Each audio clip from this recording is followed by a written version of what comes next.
Welcome back, everyone. You can keep eating your lunch, no worries. So I want to just take a minute to thank Sanofi for sponsoring the lunch today. And we also have a presentation by Amal Bouhia, who is a medical science liaison at Sanofi-Genzyme with over 15 years of pharmaceutical industry experience, specializing in rare diseases, including neuromuscular disorders. Amal has established expertise in Pompe disease and other rare conditions through extensive work with key opinion leaders and healthcare providers. Amal's previous experience includes specialized work in multiple sclerosis and thyroid cancer, demonstrating versatility across neurological and rare diseases spaces. Thank you. Let's welcome Amal.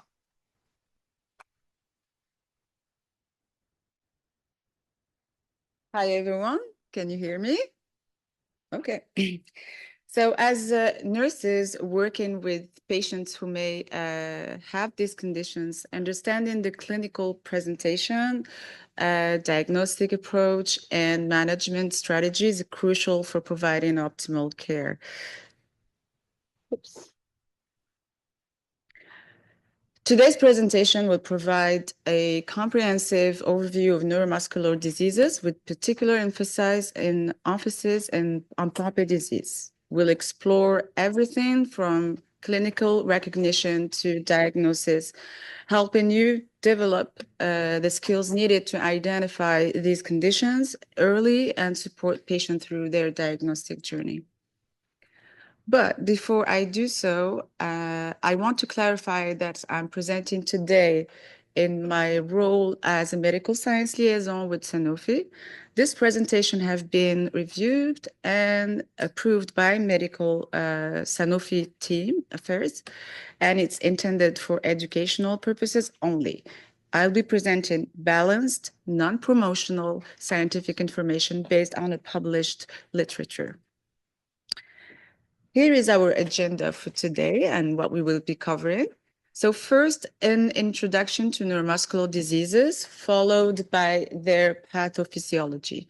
We'll then focus on Pompe disease and discussing its overview and diagnosis. We'll also cover the diagnosis approach to neuromuscular diseases in general and conclude with a recommendation for diet and exercise for these conditions.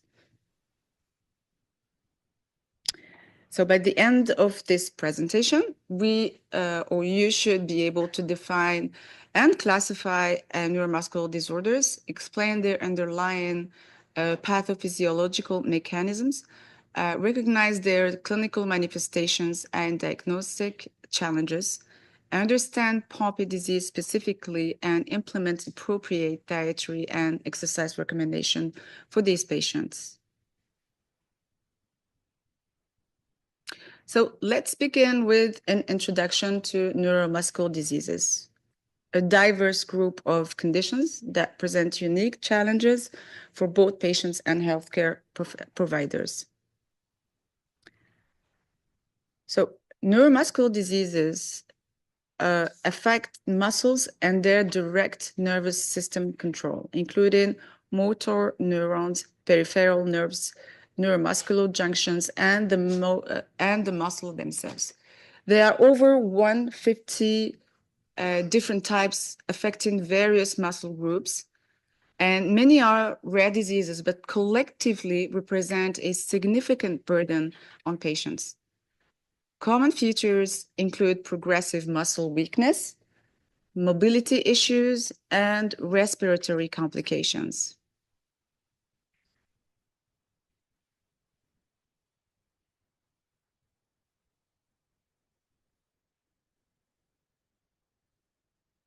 So these disorders can be categorized into several major groups. Muscular dystrophies like Duchenne and Becker, motor neuron diseases such ALS and SMA, metabolic myopathies including Pompe disease, inflammatory myopathy congenital myopathies and myasthenic syndromes. And each category has distinct characteristics, but may share overlapping symptoms, making this diagnosis very challenging sometimes. So if we look at the prevalence data, we see that these conditions vary in frequency.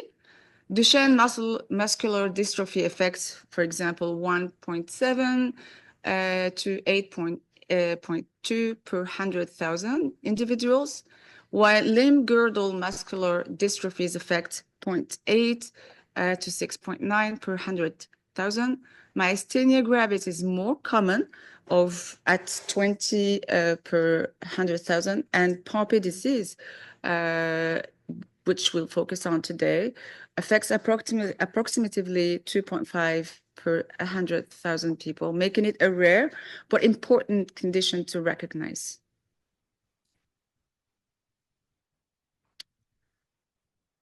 Let's talk a bit about the disease burden. So the burden on neuromuscular diseases is substantial. These conditions significantly impact quality of life, often causes progressive disability, and many patients will develop respiratory and cardiac complications that can be life-threatening. The socioeconomic impact is also considerable, affecting both patients and their families through healthcare costs, lost productivity, and caregiving needs as well.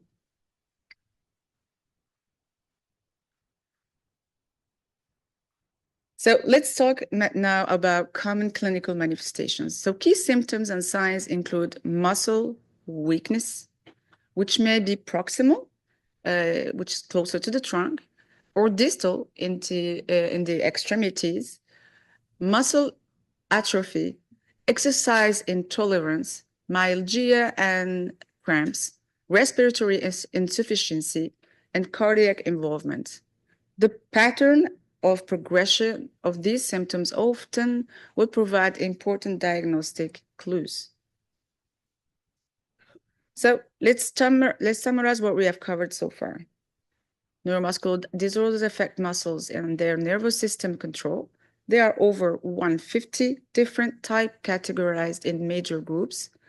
They vary in prevalence, but collectively would represent a significant burden, and they share common clinical manifestations like progressive muscle weakness. Recognizing this diverse spectrum and its clinical features is essential for proper clinical suspicion. Now let's explore the underlying mechanism of these conditions to better understand how they develop and progress. So neuromuscular disorders present with distinct patterns that help with diagnosis. These include age of onset, which means can be congenital, childhood or adult, rate of progression, and distribution of weakness. The pattern may be proximal, distal, scapuloperoneal, oculopharyngeal, or generalized. So different genetic mutations lead to distinct patterns of weakness, which is why understanding these patterns is crucial to differential diagnosis.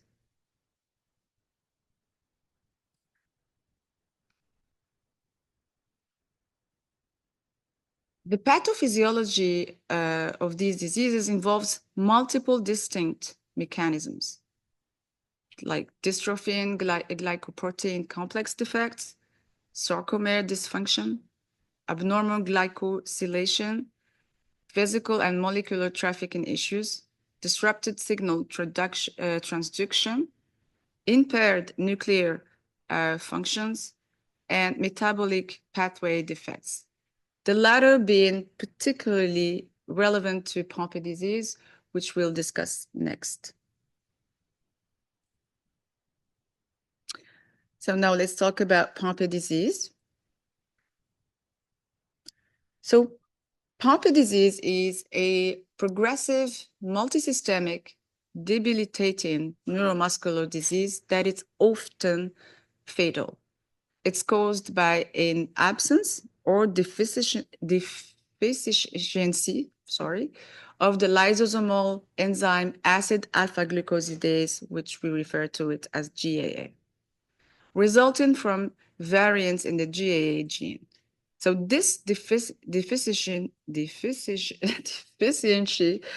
leads to progressive lysosomal glycogen accumulation, which impairs skeletal, respiratory, smooth muscles, and cardiac functions. And its incidence is approximately 1 in 40,000.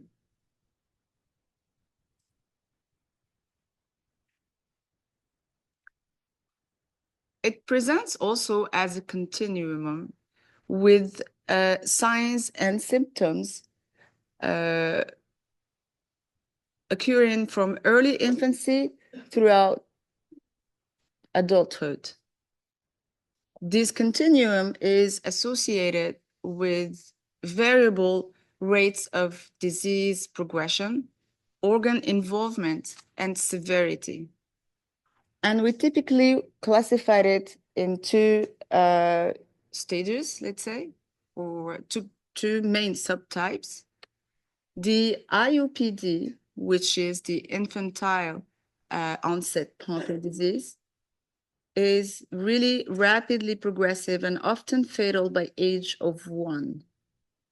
As we continue in the continuum, we also have what we call the LOPD, which is typically the late onset type of Pompe disease, which is relentlessly progressive and often fatal.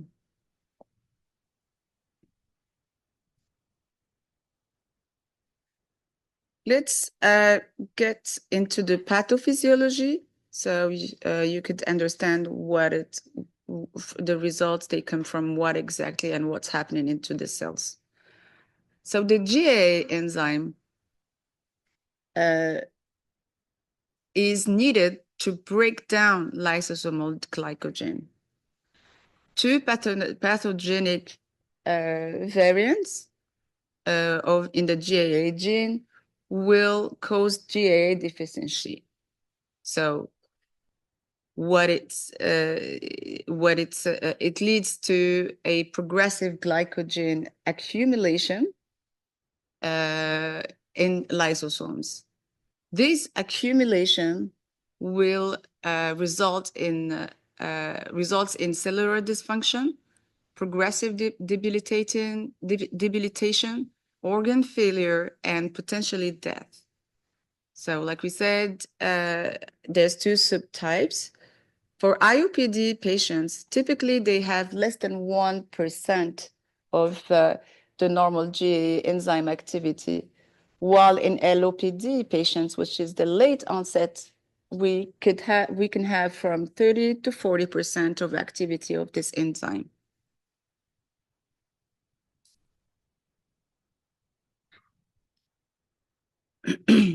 So the progressive glycogen accumulation causes inflammation,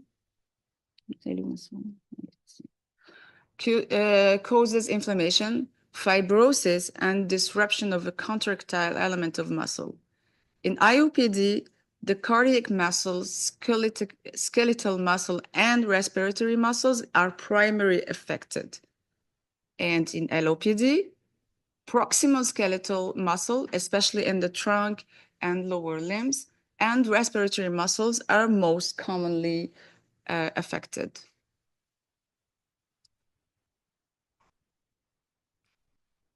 Here is the natural course of Pompe disease.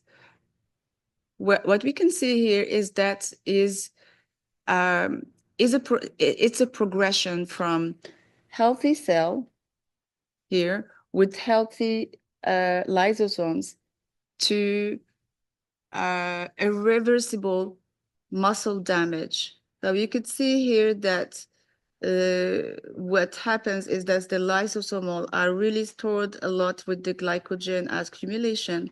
They would disrupt, and this disruption would lead to a damage to the muscle itself. And at this point, when the fiber is damaged, it's irreversible. So this would highlight the importance of early diagnosis for intervention or to prevent or to slow this progression. So now let's review what we have covered about pathophysiology. So neuromuscular disorders involve multiple distinct systems and present with various patterns of weakness. Pompe disease specifically results from GAA deficiency, again, really hard time with this word, leading to glycogen accumulation with a spectrum from infantile to late onset presentation.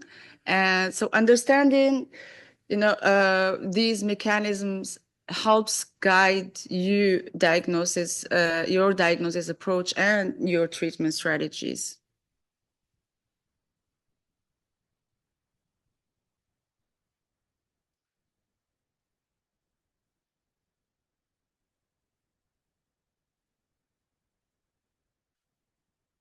Okay. Did it change the? No, it didn't. Let's get back to him. Hopefully it works.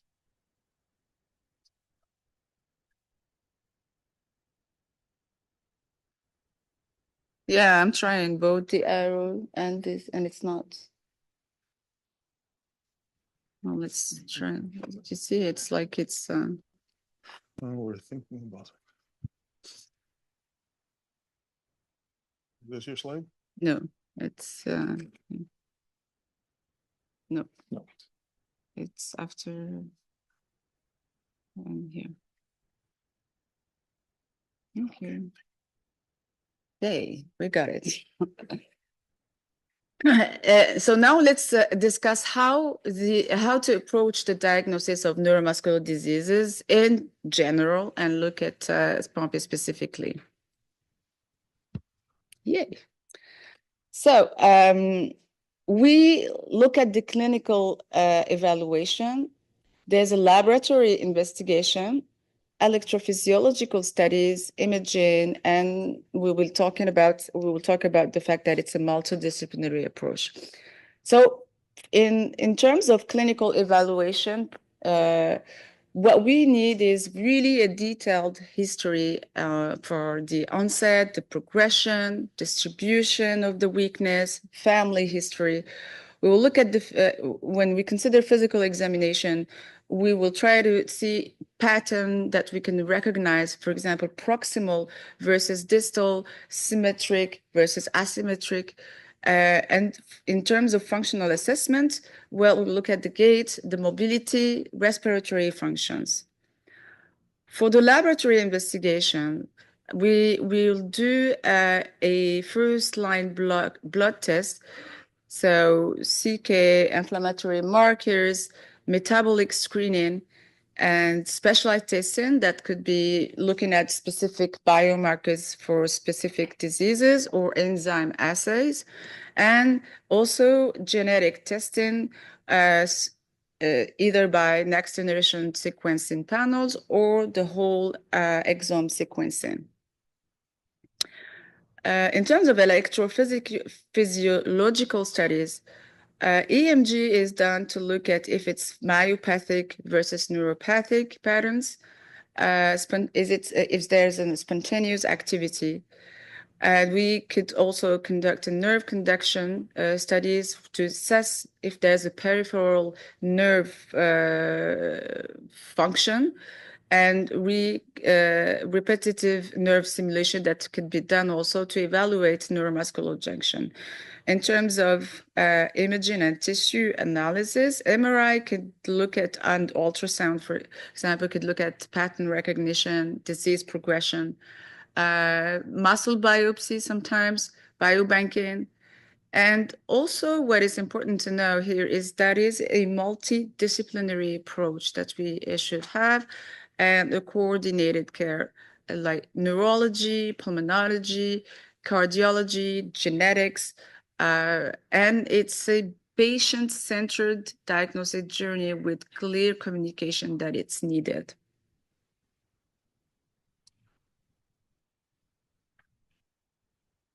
Let's focus now specifically on the diagnosis approach to Pompe disease.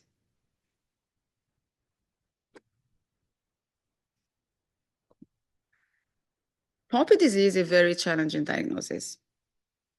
Well, maybe not very, but it's a challenging one.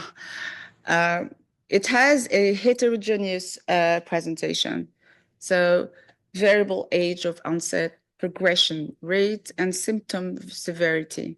It has a phenotype overlapping with other neuromuscular disorders like limb girdles, inflammatory myopathies. There's also a low disease awareness among physicians and clinicians, which leads very often to a diagnostic delay. We talk about even more than 7 years to get to that diagnosis. It could have either a normal or mildly elevated CK levels in some patients, and the respiratory symptoms may be attributed sometimes to other conditions. And I've added this slide, and it's just to illustrate to you how various neuromuscular disorders share similar symptoms, making differential diagnosis changing. Look at muscle weakness, abnormal gait difficulty on walking, elevated CKs, respiratory insufficiency. Yeah, got it this time. Difficulty swallowing, exercise intolerance. They are present in multiple conditions, including Pompe disease.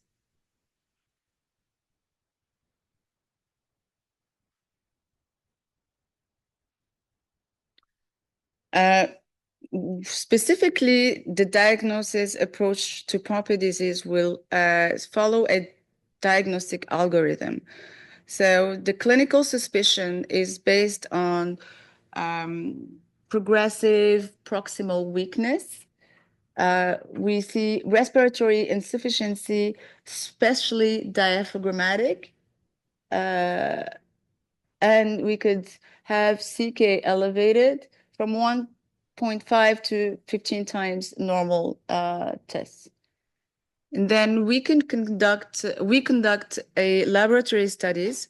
We look at the CK levels, typically,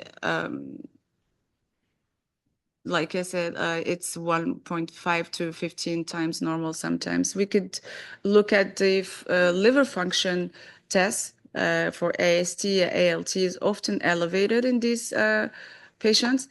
We do electrodiagnostic studies with EMG to detect myopathic patterns and myotonic discharges. The nerve conduction studies to rule any other neuropathies. And also we look at the pulmonary functions by looking at the FVC, upright and supine spirometry, maximum inspiratory expiratory pressures, sleep studies. Sometimes if respiratory symptoms are present, we can look at these studies as well. And then we could do a specific diagnostic testing, either by, we call it a dry blood spot, to look at the GAA, which is the enzyme that it's missing completely or at certain levels, to look at its activity. We could also do a GAA gene sequencing. And we could also look at some muscle MRI imaging like MRI or ultrasound. So to summarize our discussion on diagnosis, a methodological diagnosis approach, which combine clinical assessments with targeted testings leads to accurate diagnosis. These include systematic clinical evaluation, laboratory and imaging tests, neurophysiological tests, testing, genetic analysis, and multidisciplinary coordination. Now, let's discuss the important role of diet and exercise in managing neuromuscular diseases. Sorry.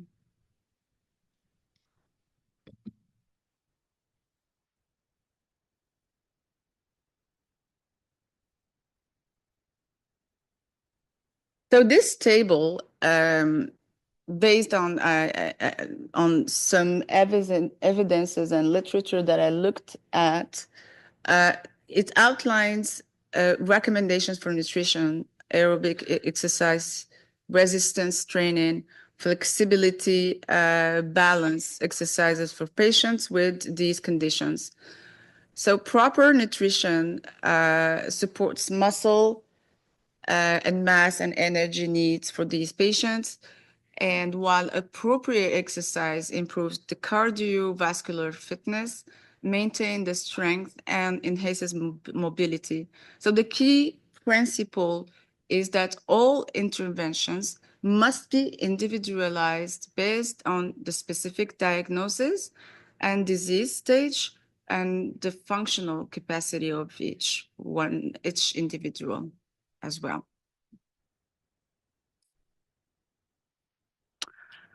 For Pompe disease specifically, the dietary recommendations include higher protein intake. We talk about 25 to 30% of calories from high quality sources distributed throughout the day. Moderate carbohydrates, 30 to 35% of calories. Sorry. Higher fat intake, 35 to 40% of calories, and supplements like vitamin D. So evidence have shown that a higher protein diet combined with exercise improves aerobic power, reduces the enzyme levels, enhances pulmonary function, and improve quality of life.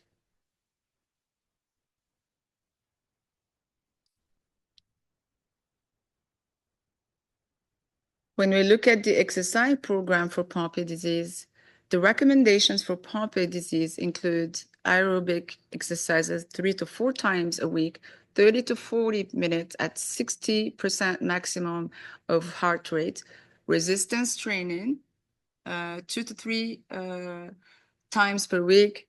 We talk about 2 to 3 sets of 10 to 15 repetitions with low and moderate resistance.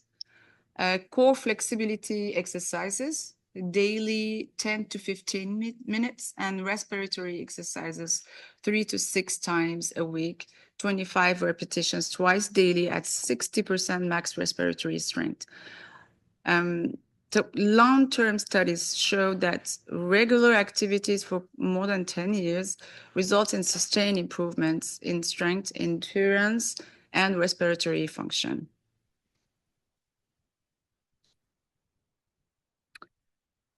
So to summarize our discussion on diet and exercise, evidence-based nutritional recommendation and tailored exercise program can significantly improve quality of life, functional outcomes, and disease management for patients with neuromuscular diseases, including Pompe disease. So let's wrap up with some key takeaways from today's presentation. So again, neuromuscular diseases represents a diverse spectrum of disorders with significant impact on patients' quality of life. Pompe disease is a rare but important neuromuscular disorder with distinctive pathophysiology and clinical presentation. Early recognition of clinical patterns and appropriate diagnostic testing are critical for timely diagnosis. a multidisciplinary management, including proper nutrition and tailored exercise program, can improve outcomes for these patients. And this is my time. Thank you very much for listening. And if you have any question, please, we still have 5 minutes, I believe. 5 to 10 minutes. Okay.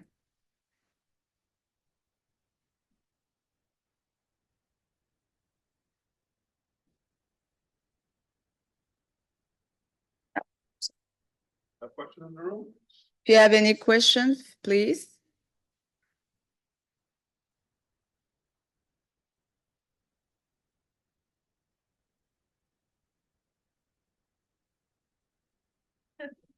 Hello. Yeah. Can you explain what your role as a medical science liaison does in terms of, let's say, this project, the Pompe disease? In terms of what? Sorry, say again. Like, what is your role? What is your role? Yeah, so I work within the medical affairs division, and my role is a medical science liaison. So what we do is actually we kind of specialize in certain diseases, and we will accompany either our commercial counterparts and also, but mostly physicians and treaters that are key opinion leaders, let's say. We support research as well, either by supporting our partners in the clinical research from global perspective, identifying sites in Canada, for example, or also we call it investigator-sponsored studies, where some KOL would like to expand their research in certain areas that are fit with the interest of the diseases that we are covering, for example. We also answer questions that are beyond monograph products that our colleagues from commercial could have from their physicians. And most of all, we support the community of treaters and research. So that is, I can go beyond that because the list is very extensive, but this is approximately what we do. No problem. If you have any, yes, sure, please. There's another question in the chat from Daniel DaCosta. Are there any effective ways to exogenously improve or replace GAA function? So things like gene therapy. Yes, so there's what we call ERTs, which is enzyme replacement therapy. So basically what we will do is that we will infuse the patients with the enzyme that it's missing, hoping that that enzyme would do the job of the breakage of the glycogen. And this is why it's important to diagnose these patients early on, so we could start a proper therapy for them. At this moment in Canada, we have two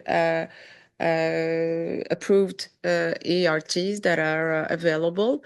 But I think she was mentioning gene therapies. This is something that research are looking at. We do not have anything that it's approved right now, but they are looking at some protocols and research for some patients getting these gene therapies.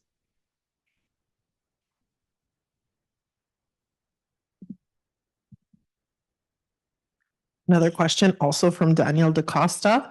Diet and exercise is great for anyone's health. Are there any specific recommendations for NMDs that differ from the general recommendations? Yeah, which make me go back maybe to the first slide here of diet and exercise. So this is a table that is outlines the recommendation for nutrition and exercises for neuromuscular disorders in general. And it is evidence-based here. So all the link here, if you are interested, maybe you could just email me and I can give you the name of the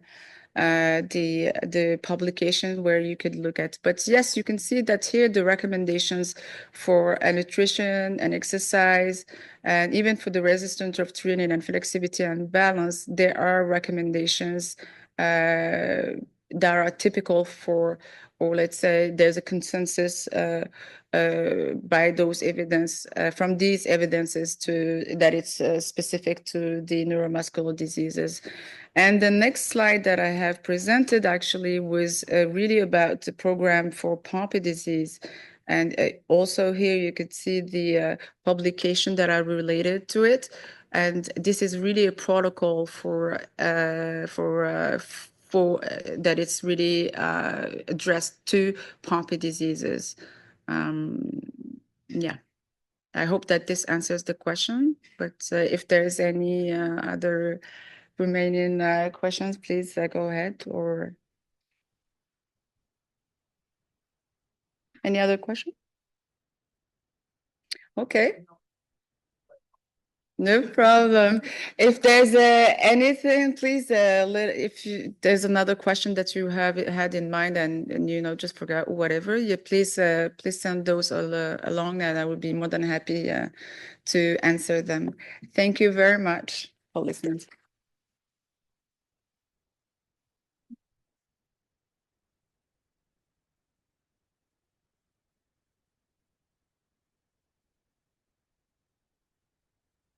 We can take a 10-minute stretch break. We'll be back at 12:45 with Marianne Sofranos and Justin Gauthier.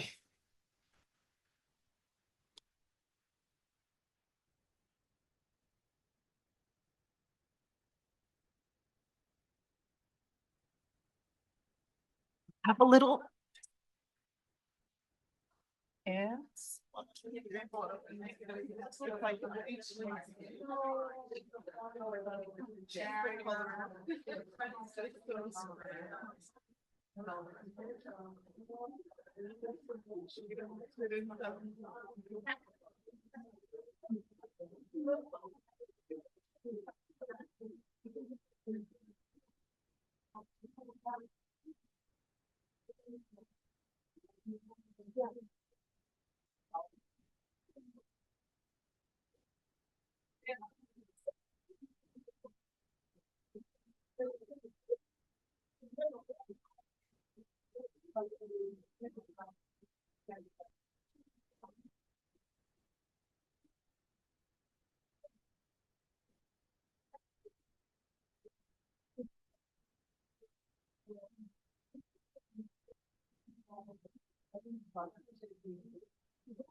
Yes, yes. Just a bit. Sounds good. Sounds good. Thank you so much.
Faire les tests, les gens, les patients avec depuis le maximum.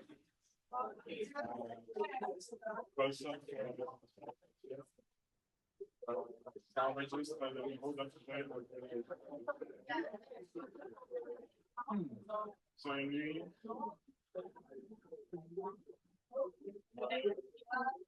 Pour un rapport, ça nous donne l'indice de saturation. Avec ça, maintenant qu'on l'a, on sait que le physicien il est pas comme. La prochaine étape, c'est de prendre l'efficacité parce que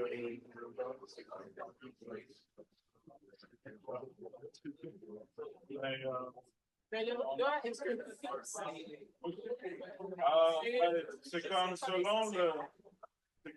Genre, selon le traitement du neurologue, il y a des gens qui sont évidemment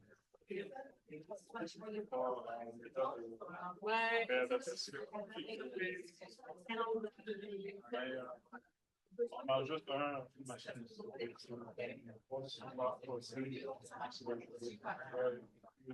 On a juste comme voir qui inclut le logiciel pour pour analyser, faire les rapports. Et ça vous fait analyser sur la mécanique de comme ça.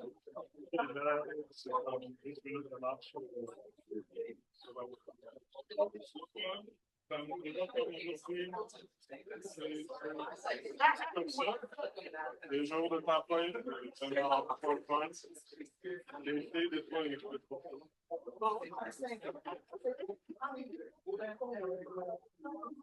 OK, je vais donner ça.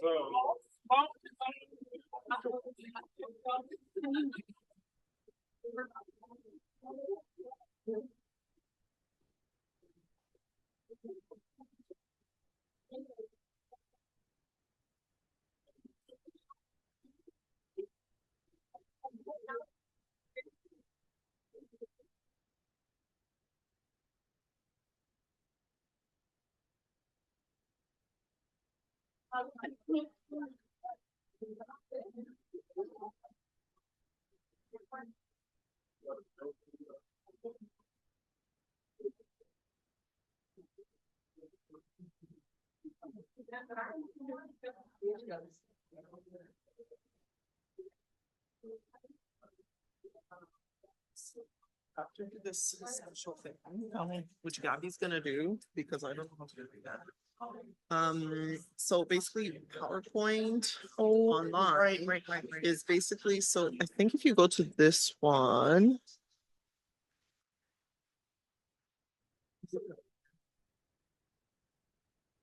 Why do I not get it here? Let me see. I also wanna. No, it's because I pressed escape to see the desktop because I.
And we're back.